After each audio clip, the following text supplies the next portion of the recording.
Chominies,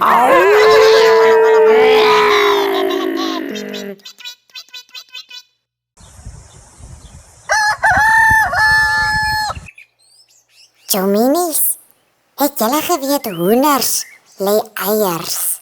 En ons noem 'n hoender wat 'n eier lê 'n hen.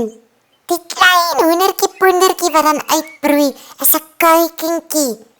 Dit vat so 21 slaapies vir 'n eiertjie om uit te broei. Hier kip kip, hier kip kip, hier kip kip kip kip kip. Hoenders praat met mekaar deur te kekkel of te klok klok klok klok klok klok klok. Kan jy sê 'n hoender kekkel? So, maak so.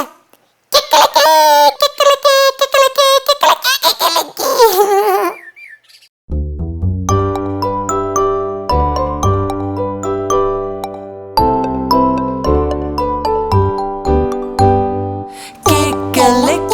Ek te eier gelê, sê die hen vir die ander hoenderhen.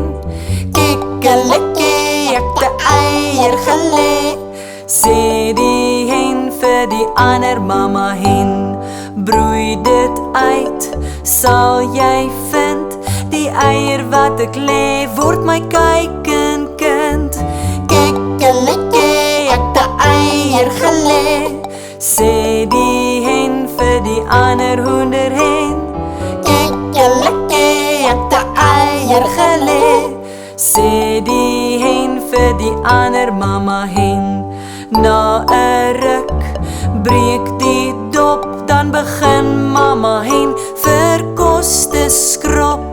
Kikkelike, ek te eier gelê, sê die hen vir die ander hoenderhen. Kikkelike, ek te eier gelê, sê die hen vir die ander mamma hen. Kikkelike, kikkelike.